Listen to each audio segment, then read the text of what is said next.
مجھ سے پوچھا جائے تو صرف میں ایک ہی فقرہ کہوں گا، خس کم جہاں پاک، جس نے لال مسجد کو شہید کروایا، جامع افسا پر حملہ کروایا، ان لوگوں کا کیا قصور تھا؟ معصوم لوگوں کا، علماء کرام کا کیا قصور تھا؟ پاؤں اور ہاتھوں کی کٹی ہوئی انگلیاں تک موجود تھیں، سر کے بالوں سمیت سر کے ٹکڑے بھی موجود تھے۔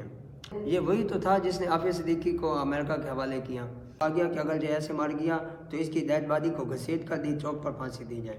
اس نے نہ مولانا طارق جمیل صاحب کو بلایا اور کہا بلکہ آپ لوگ آپ کی میت پر تھوک رہے ہو۔ السلام علیکم، امید ہے کہ آپ سب خیریت سے ہوں گے۔ قرآن کی ایک آیت ہے، آپ لوگوں نے کئی مرتبہ سنی ہوئی ہے، کل نفس ذائقۃ الموت، کہ ہر نفس نے موت کا مزہ چکھنا ہے۔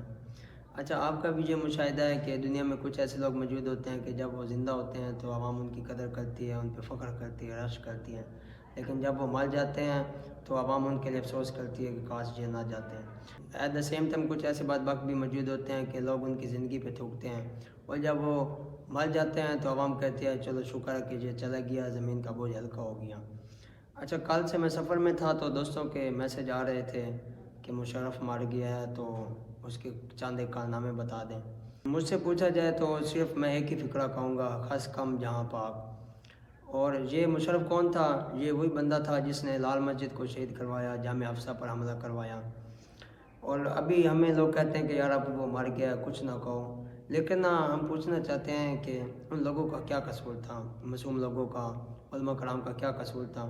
اور جب اس نے حملے کا آرڈر دیا تو اندر مدرسے میں طلباء تک موجود ہیں، اور جب جامع افسا کا ملبہ اٹھایا گیا تو اس میں نہ قرآن کریم کے ٹکڑے موجود تھے، احادیث نبویہ موجود تھی، اور دیگر جو اسلامی کتابیں ہیں وہ، اور اس کے علاوہ یعنی کہ پاؤں اور ہاتھوں کی کٹی ہوئی انگلیاں تک موجود تھیں، سر کے بالوں سمیت سر کے ٹکڑے بھی موجود تھے۔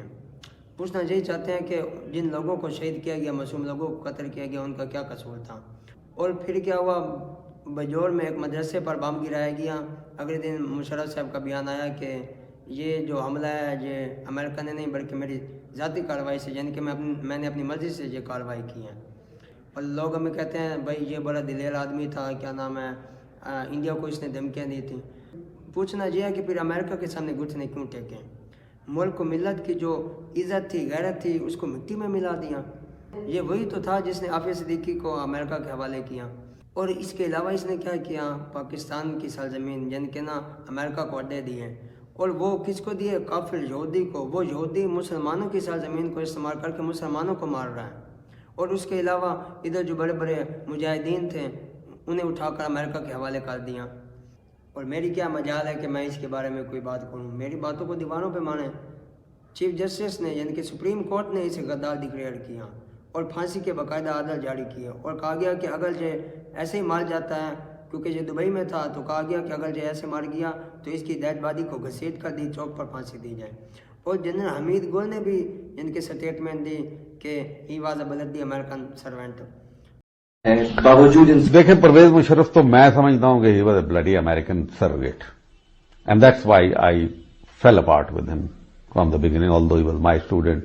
اور اس نے اسلامی جمہوریہ پاکستان میں جو ملک کلمے کی بنیاد پر جن کے عمل سے وجود میں آیا، اس میں اس نے لبرلزم کو پروموٹ کیا۔ داڑھی اور جو ٹوپی جو میرے پاک نبی کی سنت ہے، اس نے کیا آئیڈینٹی دی کہ جو بھی داڑھی اور ٹوپی والا ہے وہ دہشت گرد ہے۔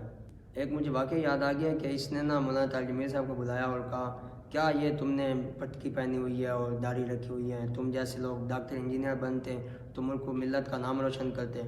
تو کیا ان کی یعنی کہ نا دانش تھی، انہوں نے کیا کارمندی سے جواب دیا؟ انہوں نے کہا مشرف صاحب آپ کی ٹیبل پر نا کوئی ڈاکٹر انجینئر نہیں آیا بیٹھا، مولوی آیا بیٹھا، یعنی کہ آپ نے جو اہمیت ہے وہ مولوی کو دی ہے۔ ان جیسے لوگوں کی زندگی ہمارے لیے عبرت ہے کہ ایسا نہ ہو کہ مرنے کے بعد آپ کو کوئی جنازہ پڑھنے کے لیے تیار نہ ہو، بلکہ آپ کی میت پر تھوک رہے ہوں، بلکہ ایسی زندگی گزارنے کے لاکھوں کا مجمع ہو جو آپ کے جنازے کے لیے آیا ہوا ہو۔ تو اسی کے ساتھ اجازت چاہتا ہوں، اللہ مجھے اور آپ سب کو اپنی حفظ و ایمان میں رکھے۔ جزاک اللہ۔